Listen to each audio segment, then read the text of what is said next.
Meu ex-marido foi encontrado morto na casa da família, e agora tudo que eu escondi está vindo à tona. Meu ex-marido foi encontrado morto na casa da família, e agora tudo que escondi está se desfazendo. Nunca pensei que estaria escrevendo algo assim, mas aqui estou, e honestamente nem sei por onde começar. As últimas semanas foram as mais sombrias da minha vida, e ainda estou tentando processar tudo o que aconteceu. Sou uma mulher no final dos 30 anos. Há alguns anos, depois de anos de um casamento tóxico, me divorciei do meu marido. Nosso relacionamento estava desgastado, e olhando para trás, percebo que tive um papel importante em piorá-lo. Após o divórcio, estava tão desesperada para tirá-lo da minha vida que fui a extremos. Virei nossos próprios filhos contra ele. Contei histórias que não eram verdade, o pintei como um agressor e convenci todos ao nosso redor de que ele era perigoso. A verdade? As alegações de abuso foram completamente fabricadas. Queria ter certeza de que ninguém acreditaria nele ou mesmo consideraria ao lado dele. Durante esse período, estava me relacionando com outra pessoa, meu parceiro de caso,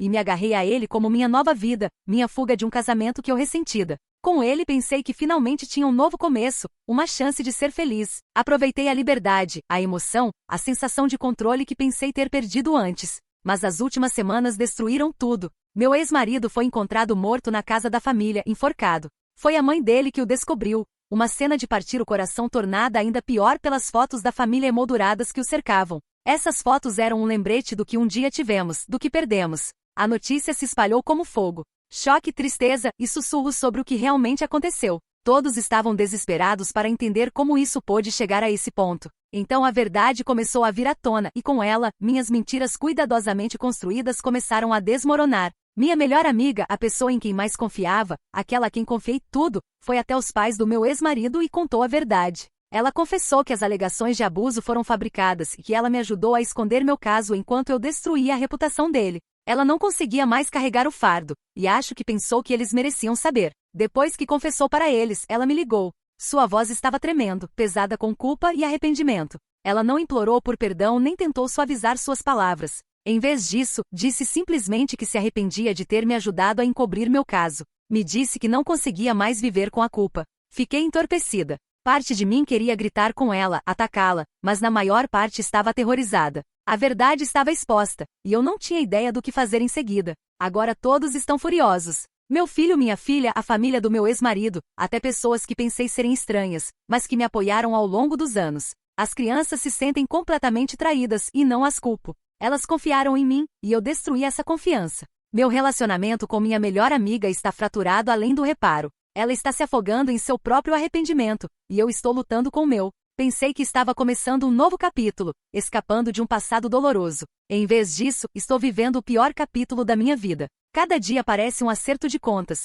e não sei se algum dia conseguirei fazer as coisas certas. Tudo o que posso fazer agora é enfrentar as consequências das escolhas que fiz, e esperar que algum dia, de alguma forma, meus filhos possam encontrar uma maneira de me perdoar. Atualização 1. Não pensei que as coisas pudessem piorar depois de tudo o que aconteceu, mas hoje me provou o contrário. O que aconteceu hoje me abalou até o âmago, de uma forma que nem consigo explicar completamente. Começou no início da tarde. Estava na cozinha quando ouvi o som de gritos lá fora, não apenas gritos normais, mas o tipo que faz seu estômago embrulhar. Olhei pela janela e congelei. O pai do meu ex-marido estava parado na entrada da garagem, vermelho de raiva, carregando um taco de beisebol em uma das mãos, e segurando-o tão apertado que seus nós dos dedos estavam brancos. Ele não estava apenas com raiva, estava gritando meu nome, sua voz quebrando, exigindo justiça. Não era apenas alto, estava cheio de tristeza.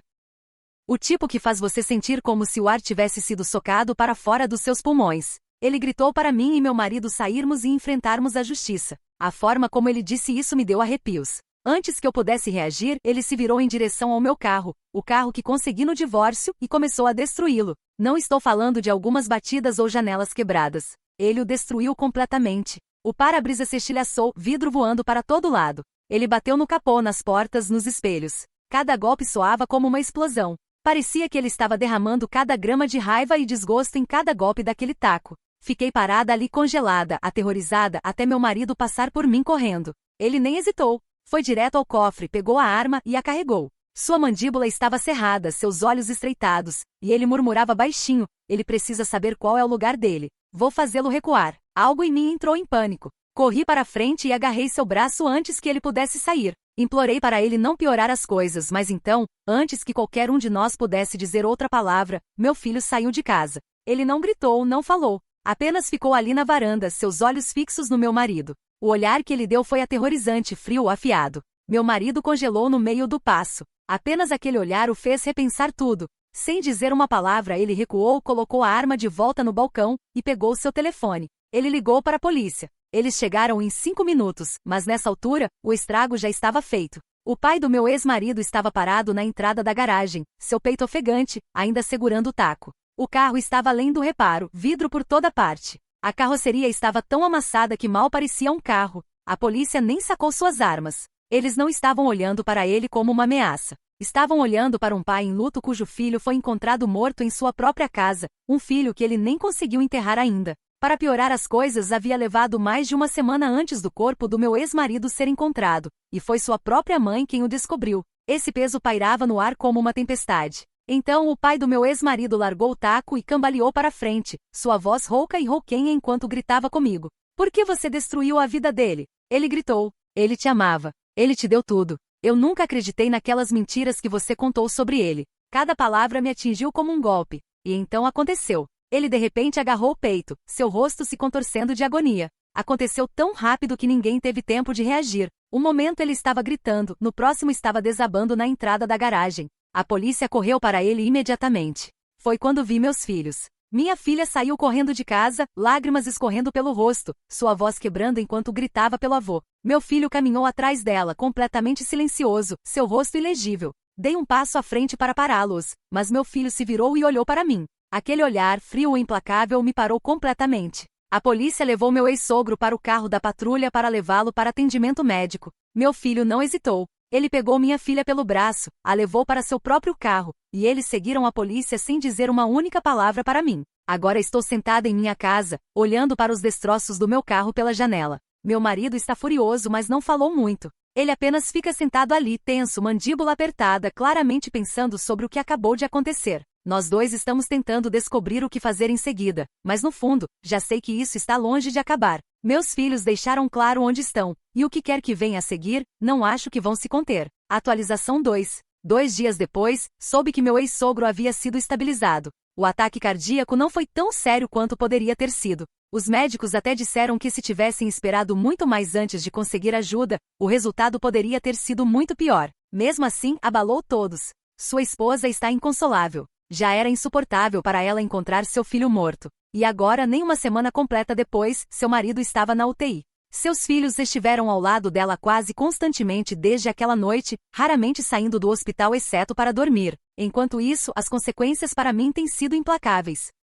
Meu telefone não para de vibrar, minhas notificações estão inundadas, e as exigências por respostas agora vêm de todas as direções, até dos meus próprios pais. Eles ligaram primeiro, suas vozes tensas e urgentes, perguntando se o que tinham ouvido era verdade. Tentei manter minha versão dos eventos, a mesma história que tenho me agarrado desesperadamente. Mas minha mãe me cortou e me disse para parar de mentir. Eu nem sabia que eles estavam na cidade, até ouvir uma batida na porta. Eles tinham voado para cá no momento em que descobriram o que aconteceu. Eles não me disseram que estavam vindo, apenas apareceram. No minuto em que abri a porta, pude dizer pelos rostos deles que nada que eu dissesse mudaria suas mentes. Meu marido tentou me defender, mas meu pai o calou instantaneamente, sua voz fria e afiada. Eles nos disseram como estavam enojados com o que tínhamos feito. Disseram que tinham acreditado na minha história porque estavam tão longe. Mas agora não podiam ignorar a verdade. A voz do meu pai rachou quando disse que estavam envergonhados de mim, e então eles saíram sem mais uma palavra. Mais tarde, descobri que foram direto ao hospital para ver meu ex-sogro.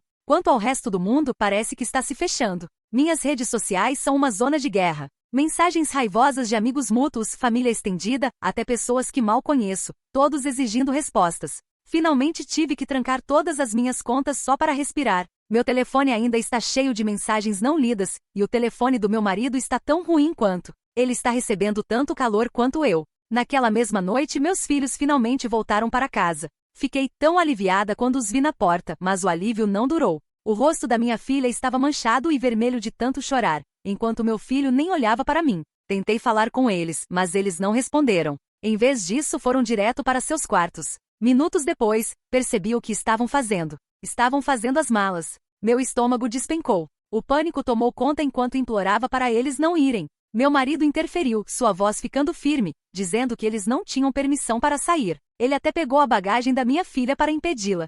Foi quando aconteceu. Meu filho, que nunca havia tocado em ninguém, deu um soco e acertou meu marido bem no rosto, derrubando-o no chão. Não se levante, meu filho disse a ele, sua voz tremendo mais forte. Você já causou dano suficiente. Nenhum de nós se moveu. Apenas fiquei parada ali congelada, enquanto meu filho ajudou sua irmã a pegar o que podia. Antes de saírem, ele se virou para nós uma última vez. Seus olhos estavam cheios de raiva e algo ainda pior, decepção. Vou garantir que vocês paguem pelo que fizeram com o papai, ele disse, e nunca vou me perdoar por acreditar nas mentiras que vocês nos contaram. Nunca vou perdoar vocês ou a mim mesmo. E então eles se foram. Desabei, chorando mais forte do que em anos. Eu só queria ser feliz, eu só queria meus filhos comigo. Meu marido não disse uma palavra. Apenas ficou sentado ali no sofá, segurando uma bolsa de gelo no rosto, olhando para o chão. Atualização 3. Tentamos ir ao funeral. Nem sei porquê. Talvez alguma parte desesperada e inútil de mim pensou que seria uma chance de, não sei, prestar respeitos?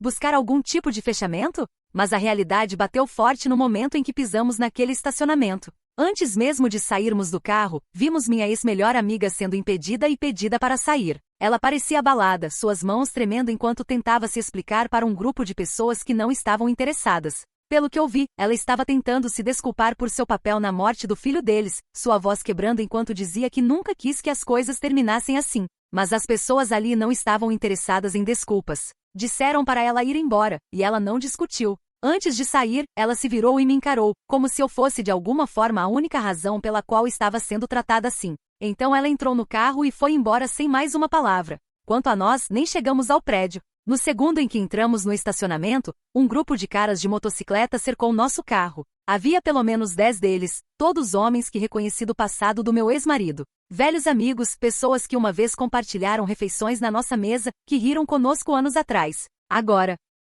eles estavam na nossa frente como uma parede. Um deles deu um passo à frente e disse diretamente: "Vocês não são bem-vindos aqui." Nenhuma raiva no tom, apenas finalidade, o tipo de finalidade contra a qual você não pode lutar. Sabia que não adiantava discutir. Meu filho parecia que queria falar, mas coloquei uma mão em seu braço e balancei a cabeça. Nos viramos e saímos. Mais tarde soube o que aconteceu lá dentro. Foi um caixão fechado. O agente funerário havia tentado, mas não conseguiu restaurar seu rosto, não o suficiente para torná-lo apresentável. O dano era muito severo. Alguém me disse que ele parecia quase como um manequim, artificial, sem vida, de uma forma difícil de olhar. A única pessoa que viu seu rosto foi meu filho. As pessoas tentaram impedi-lo, mas ele não ouviu. Ele caminhou até o caixão, o abriu, e ficou parado ali por 10 longos minutos, apenas olhando. Sem lágrimas, sem movimento, apenas uma expressão silenciosa e ilegível enquanto olhava para baixo para o que restou de seu pai. As pessoas ao redor dele começaram a chorar baixinho. Disseram que parecia que algo mudou nele durante aqueles minutos, algo profundo e irreversível.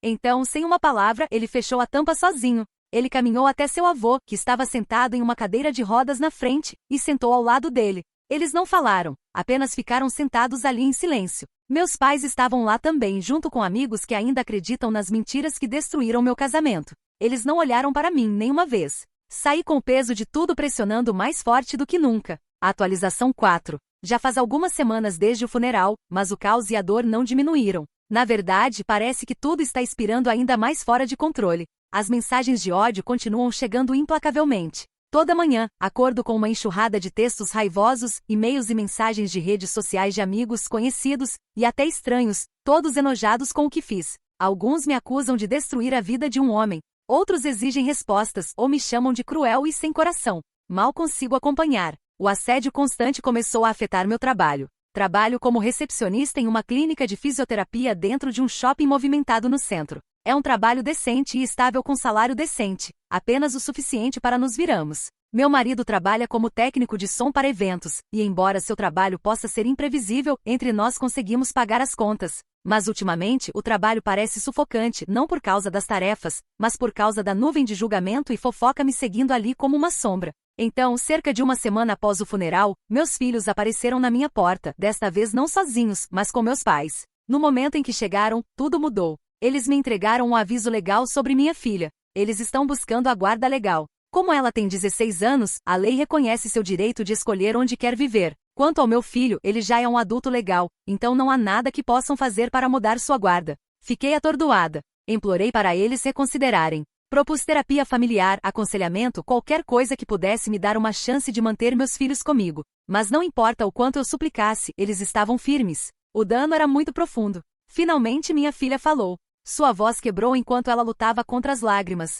Por que você fez isso, mãe? Por que você encheu nossas cabeças com mentiras? Ela perguntou, seu olhar feroz e ferido. Ela me disse que olhou para a vida de seu pai com nova clareza. Ele não era o monstro que eu havia pintado. Ele trabalhou incansavelmente, sacrificando tanto apenas para nos fazer felizes. Ele vendeu posses preciosas por nossa causa. Ela mencionou sua moto, aquela que ele vendeu porque eu exigi. Como ele nunca discutiu, mesmo quando estava com medo de que algo ruim pudesse acontecer com ele sem ela. Papai nunca foi tóxico, ela disse, voz tremendo. Ele não era abusivo. Ele era quem mantinha tudo junto. Ele sacrificou sua felicidade por todos nós. Suas palavras me atingiram mais forte que qualquer outra coisa jamais poderia. Ela continuou, você nos envenenou contra ele, e estou enojada com todos vocês. Meu marido ficou ali quieto, seu rosto vermelho de raiva. Minha filha se virou para ele sem hesitação. E você, ela disse, voz fria e afiada. Você não é um homem. Você pegou a esposa e filhos de outra pessoa.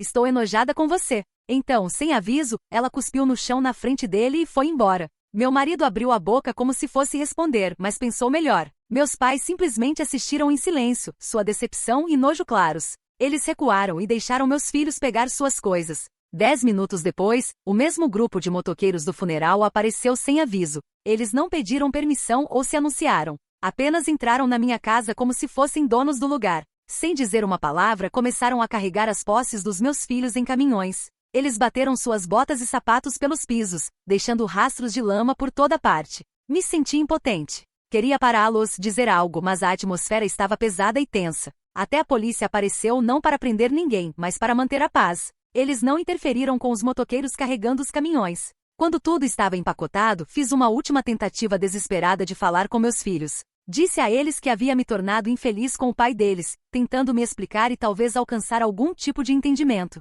Minha filha olhou para mim com ela perguntou. Ela continuou, lágrimas escorrendo pelo rosto. Deveria ter sido tão simples. Em vez disso, você escolheu destruir a vida dele. Por causa do que você fez, meu pai não conseguiu mais suportar. Ele tirou a própria vida, sobrecarregado pela dor de perder tudo. Suas palavras ecoaram pelos quartos vazios enquanto me deixaram para trás, sozinha com os destroços de tudo que um dia pensei que tinha. Atualização 5. Parece que tudo que um dia controlei está desmoronando mais rápido do que jamais imaginei. Após o escândalo explodir, meu marido e eu perdemos nossos empregos. A clínica de fisioterapia onde trabalhava como recepcionista silenciosamente me demitiu. Nenhuma declaração oficial, apenas uma demissão fria logo após as notícias sobre a bagunça da nossa família se tornarem públicas. A empresa do meu marido, onde ele trabalhava como técnico de som para eventos, cortou todos os laços com ele também. A reação pública foi demais, e eles queriam se distanciar o mais rápido possível. Mas não somos apenas nós. A pequena rede emaranhada de pessoas que sabiam sobre meu caso e me ajudaram a escondê-lo. Aqueles que trabalharam ativamente para destruir a reputação do meu ex-marido e virar nossos filhos contra ele. Estão começando a sentir o calor. Mensagens raivosas têm chegado às suas caixas de entrada também. Pessoas de todo lugar, furiosas e enojadas, os confrontando por seu papel no engano. É como um efeito dominó lento, com cada nome na lista provocando outra onda de consequências. Ouvi que alguns foram colocados em licença administrativa em seus trabalhos enquanto investigações acontecem. Alguns foram demitidos diretamente, alguns de posições muito respeitáveis. Outros que possuem negócios ou trabalham em funções públicas estão enfrentando avaliações negativas online, protestos e boicotes. É um desastre se desenrolando para todos que pensaram que poderiam enterrar a verdade e escapar ilesos. Enquanto isso, meus filhos não estão mais morando conosco. Tecnicamente, eles deveriam estar sob os cuidados dos avós. Mas a verdade é que os avós não estão em ótimas condições para apoiá-los agora. O avô ainda está confinado a uma cadeira de rodas e precisa de assistência constante. A saúde mental da avó está lentamente escorregando. Após o trauma de encontrar seu filho enforcado em sua casa e quase perder o marido para um ataque cardíaco, ela tem lutado imensamente. Ela está atualmente passando por terapia para lidar, mas está claro que não consegue lidar com a responsabilidade total. Então é realmente meu filho que assumiu para cuidar de sua irmã mais nova e apoiar os avós da melhor forma que pode enquanto equilibra a escola e tudo mais que está acontecendo. É um fardo pesado para ele, mas está fazendo o melhor que pode para manter tudo junto. E o pesadelo legal não acabou. O tribunal decidiu reabrir o acordo de divórcio. Cada detalhe da divisão de propriedade aos arranjos de guarda está sob escrutínio mais uma vez. Advogados começaram a nos contatar, e já posso sentir a tensão aumentando.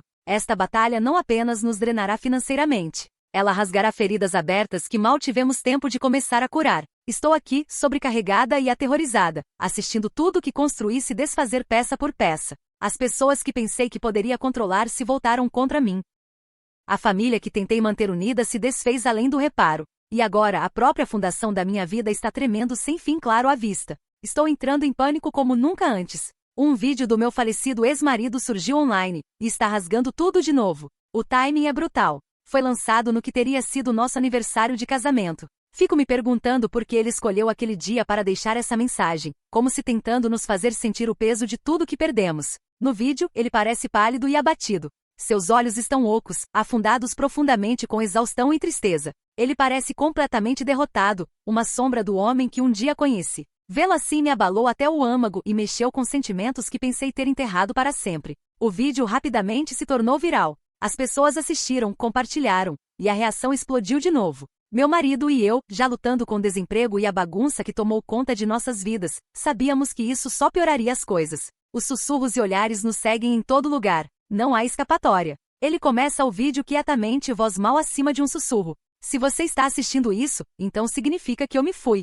Seu tom é assombrado, cheio de dor e finalidade. Ele se desculpa, não apenas comigo, mas com todos ao redor dele. Ele assume a culpa por não ter sido um pai melhor, um marido melhor. Diz que tentou tanto fazer todos felizes, mas ainda não conseguiu impedir que tudo desmoronasse. Então ele compartilha memórias que cortam mais fundo que qualquer outra coisa. Ele fala sobre a alegria que sentiu quando seus filhos nasceram, o amor avassalador que tinha por eles. Ele descreve pequenos momentos, suas mãozinhas agarrando seu dedinho mindinho, a admiração em seus olhos, a pura felicidade que aqueles momentos lhe davam. Disse que essas memórias foram as melhores partes da sua vida, e que não importa o que aconteceu, seu amor por eles nunca vacilou. Ele explica como chegou a perceber que eles haviam sido manipulados pela mãe, mas não os culpa. Diz que entende o ódio e raiva deles. Eles eram apenas crianças pegos no meio de uma tempestade que não criaram. Ouvi-lo defendê-los assim quebrou algo dentro de mim. Ele admite como estava cansado de ser odiado por seus próprios filhos por coisas que nunca fez. Sua exaustão e dor parecem um peso pesado pressionando sobre mim enquanto assisto.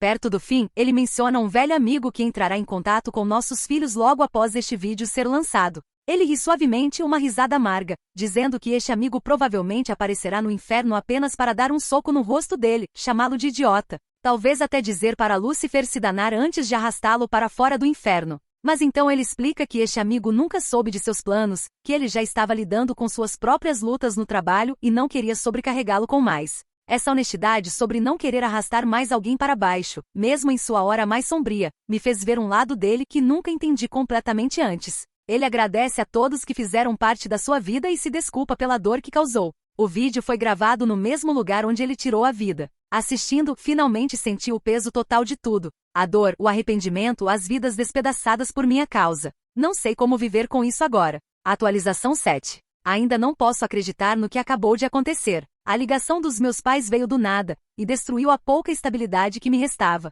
Eles me disseram frio e claro que estavam me renegando. Depois de tudo que fiz à minha família e aos netos deles, não conseguiam mais me ter em suas vidas. A voz da minha mãe estava quebrando, sobrecarregada com lágrimas. Ela continuava me perguntando repetidas vezes por quê? Por que você fez isso? Ela me disse que nunca gostou muito do meu ex-marido, nunca confiou nele completamente. Mas ela viu como ele mudou sua vida por mim, como trabalhou duro para ganhar o respeito dela, como tentou construir uma família melhor para todos nós e para mim. Sua própria filha tirar tudo dele e fabricar mentiras para encobrir meu caso. Isso era algo que ela disse que nunca poderia perdoar. Então a voz do meu pai veio fria, afiada afinal. Ele me disse para nunca ligar para eles novamente. Eles estavam envergonhados de mim, envergonhados pelo que eu havia feito. A família que queria manter unida havia me dado as costas. Alguns dias depois, o velho amigo que meu ex-marido mencionou naquele vídeo assombrado finalmente apareceu. Soube que ele estava furioso, com raiva além da razão. Aparentemente, uma das pessoas envolvidas em esconder meu caso levou um soco no rosto tão forte que acabou no hospital,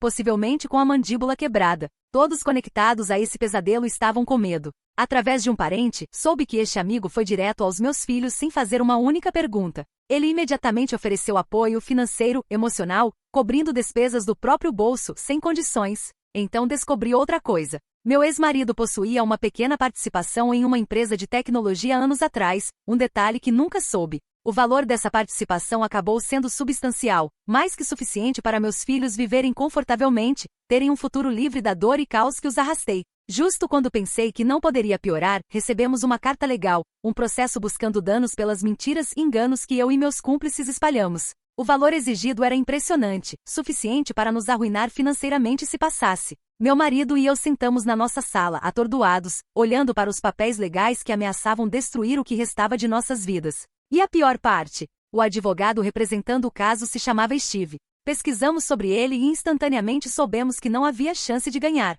Steve era notório por ser implacável, incansável e sedento de sangue. Soube depois que Steve estava furioso com seu amigo, aquele que deveria estar lá para ele, por esconder tudo por anos. Ele o chamou de idiota por nunca ter entrado em contato, apesar de ter dito para ligar se algum dia precisasse de alguma coisa. Steve se desculpou com os filhos do meu ex-marido por não ter estado lá quando mais precisaram dele. Nós somos o alvo agora, ninguém vai deixar isso passar quieto. Atualização 8. Meu filho assumiu a liderança e está conduzindo a investida contra mim e todos os envolvidos em destruir nossa família. Minha irmã, que nunca esperei que tomasse esse lado, está totalmente com ele, ombro a ombro nesta luta. Eles deixaram abundantemente claro, não há recuo, não há segundas chances, e não há espaço para perdão. Todos os dias, eles estão crescendo mais determinados a me responsabilizar e a todos os outros envolvidos. Além das batalhas legais que já nos envolveram, meus filhos tomaram as coisas em suas próprias mãos. Eles estão mirando em cada pessoa que teve um papel em encobrir a verdade, esconder o caso, ou distorcer a narrativa contra o pai deles. Eles não estão escondendo nada mais. Não mais sussurros ou sombras. Tudo está aberto. Eles nomearam publicamente cada indivíduo envolvido e estão exigindo justiça com uma intensidade que nunca vi antes. O vídeo, a última mensagem do nosso pai, se tornou seu grito de guerra, um símbolo do que foi roubado deles. Cometi um erro grave quando o fiz ser retirado. A fúria do meu filho foi imediata e feroz. Ele me confrontou, me acusando de silenciar o pai dele mais uma vez, apagando sua verdade numa tentativa de me proteger. Tentei explicar, tentei raciocinar com ele e minha filha, mas as paredes estavam erguidas. A dor, a traição, os anos de mentiras, todos construíram uma barreira que não consegui quebrar. Soube por um parente que o homem para quem meu ex-marido uma vez vendeu sua preciosa moto a devolveu ao meu filho. Foi um gesto simples mas profundamente significativo, um pequeno fio de esperança em meio a toda essa destruição. Meu filho ficou visivelmente emocionado quando a recebeu, segurando um pedaço da memória do pai que estava intocado pelo caos. O assédio online tem sido impiedoso. Mensagens cheias de raiva, acusações e nojo inundam minhas contas diariamente. Meu marido tem ficado mais quieto e retraído a cada dia que passa. Mal falamos mais, nosso relacionamento esticado até o ponto de ruptura. Para piorar as coisas, seus próprios pais o renegaram, assim como os meus fizeram comigo. Ele está completamente isolado, sem apoio da família ou amigos. Estamos verdadeiramente sozinhos agora, presos nos destroços do que um dia foi. A família que queria proteger se tornou um campo de batalha e eu sou a inimiga. Não sei por quanto tempo mais conseguimos sobreviver a isso. Atualização 9. Já fazem meses desde que o julgamento finalmente terminou, e a realidade é mais dura do que jamais imaginei. Perdemos tudo. O tribunal decidiu decisivamente contra nós, ordenando um acordo impressionante a ser pago aos meus filhos como compensação pelo dano causado pelas minhas mentiras e enganos. O valor era tão alto que não tivemos escolha senão vender quase todos os bens que nos restavam, a casa, o carro, qualquer coisa que pudesse trazer dinheiro. Nosso advogado inicialmente tentou negociar um acordo silenciosamente, esperando evitar uma batalha pública e prolongada. Mas Steve não estava interessado em compromisso. Ele levou o caso pessoalmente e se recusou a aceitar qualquer coisa menos que justiça completa para meus filhos. Ele cuidou de tudo sozinho com precisão implacável, não deixando pedra sobre pedra. Quando nosso advogado tentou um último esforço para remover Steve usando conexões com meu falecido ex-marido, isso saiu pela culatra espetacularmente. O escritório de advocacia ao qual ele pertencia sofreu um golpe massivo na reputação e praticamente entrou em colapso após o julgamento. Havia medo de que Steve e sua equipe legal pudessem ir atrás deles em seguida, e logo o suficiente. Outra advogada agressiva chamada Danielle entrou para continuar a luta. Ficou claro que estavam fazendo um exemplo de qualquer um que ousasse cruzar seu caminho, enviando uma mensagem arrepiante através do mundo legal. Durante o julgamento, meu filho e filha subiram ao banco das testemunhas com coragem que não tenho certeza se eu conseguiria reunir. Eles falaram aberta e honestamente sobre os anos de manipulação e mentiras que foram alimentados, as histórias falsas e acusações que despedaçaram sua família. Seus testemunhos foram crus e cheios de arrependimento, por sempre acreditar nas mentiras que envenenaram seu relacionamento com o pai. Foi de partir o coração ouvir sua dor exposta na frente do tribunal. Então minha ex-melhor amiga foi chamada para testemunhar. A mulher que uma vez ficou ao meu lado agora era uma sombra de si mesma, magra, olhos vazios, claramente esmagada sob o peso da culpa. Ela admitiu em detalhe seu papel em encobrir meu caso e fabricar falsas alegações de abuso para me proteger. Ela descreveu como sua vida havia desmoronado por causa disso, como seu marido se divorciou dela quando a verdade veio à tona, pegando o guarda total dos filhos e limitando-a a visitas supervisionadas. Ouvir sua história foi um lembrete doloroso do dano colateral causado pelas mentiras que contamos. Após o julgamento, tudo continuou a se desfazer. Meu marido desapareceu uma noite sem uma palavra. Ele esvaziou o último da nossa conta bancária conjunta e sumiu. Sem ligações, sem explicação. Apenas se foi. Estou sozinha agora, vivendo numa casa construída sobre mentiras e enganos, cercada pelos destroços do que costumava ser minha vida e família. O silêncio é ensurdecedor, e o peso do arrependimento é insuportável. Atualização final: estou exausta. Emocional, mental, fisicamente. Meses se passaram desde que tudo desmoronou, e ainda não sei onde meu marido está. Uma noite, ele sumiu sem uma palavra. Sem mensagens, sem explicação, sem tchau. É como se ele tivesse desaparecido no ar, e ninguém, sua família, a minha ou amigos, ouviu falar dele desde então. O silêncio é insuportável. A casa que uma vez chamamos de lar está presa em limbo legal. Ambos os nossos nomes estão na escritura, então vendê-la tem sido impossível. Eventualmente, ela terá que ser vendida, mas o processo se arrasta, fazendo o peso de tudo parecer mais pesado a cada dia. Em momentos silenciosos, me pego pensando em como tudo começou. Meu ex-marido era um encrenqueiro, um espírito selvagem sempre se metendo em brigas e vivendo no limite. Ele fazia parte de uma gangue de motoqueiros, não uma perigosa, mas um grupo unido e resistente. Lembro da noite em que ele me salvou de alguns tarados. Aquele momento acendeu algo entre nós. Foi emocionante, perigoso e reconfortante. Agora, pensando naqueles dias me faz chorar, sabendo quão longe tudo desmoronou. Constantemente me pergunto por que destruí tudo. Por que derrubei o homem que uma vez me salvou? A verdade é que estava entediada e inquieta, procurando por emoção. Mas tédio não é desculpa. Estava com medo de enfrentar a mim mesma e me sentindo presa. Em vez de confrontar isso, fugi. Lembro de ir àquele show com minha melhor amiga e conhecer o homem com quem tive o caso. Pela primeira vez em muito tempo, me senti viva e desejada. Empurrei minha culpa para o lado, dizendo a mim mesma que merecia felicidade. Agora, vejo que foi o pior erro da minha vida. Um que despedaçou não apenas meu mundo, mas o de todos que me importava. Meus filhos não falam mais comigo. A distância entre nós é um abismo que não consigo cruzar. Então, para piorar tudo, minha melhor amiga, aquela com quem cresci e em quem confiava, terminou com a própria vida. No funeral dela, foi o marido dela que me confrontou, me acusando na frente de todos de destruir vidas. A dor e vergonha foram avassaladoras. Saí do funeral quebrada e mais sozinha do que nunca. Aqueles que me ajudaram a esconder meu caso também pagaram caro. Negócios fecharam, empregos foram perdidos e famílias foram despedaçadas. O efeito dominó das minhas escolhas destruiu mais vidas do que jamais imaginei. E agora, o homem por quem destruí minha vida, o marido que sumiu, se foi. Ninguém sabe se ele está vivo ou morto, se está por aí em algum lugar, ou se apenas quis desaparecer desse pesadelo. Estou aqui cercada pelas ruínas do meu passado, me afogando em arrependimento, com apenas silêncio e memórias para me fazer companhia. Epílogo. Um quarto mal iluminado cheirava a suor e ferro. Um homem espancado e ensanguentado estava amarrado a uma cadeira no centro, seu rosto machucado mal conseguindo manter a consciência.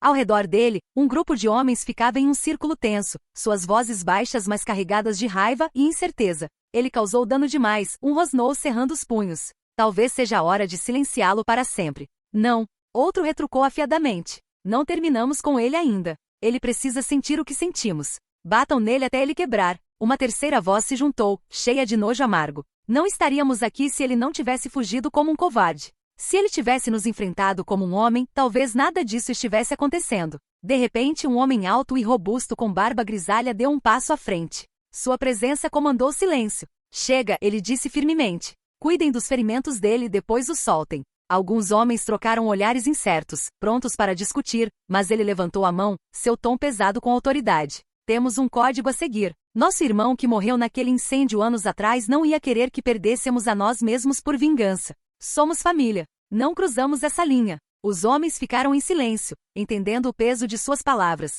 O homem robusto se aproximou da figura espancada, olhando para baixo com olhos frios. Você é um covarde, ele disse, voz baixa e firme. Roubar a esposa e filhos do meu irmão já foi ruim o suficiente, mas fugir em vez de enfrentar a justiça? Essa é a pior tipo de traição. Ele fez uma pausa, então balançou a cabeça. Por mais que eu queira te enterrar eu mesmo, não vou manchar minhas mãos com seu sangue. Mas marque minhas palavras, se você algum dia mostrar seu rosto de novo, será enterrado para sempre. O homem espancado acenou fracamente a verdade afundando. Eles o desamarraram e o ajudaram a se levantar. Ele tropeçou na noite, desaparecendo de suas vidas para sempre, para nunca mais ser visto.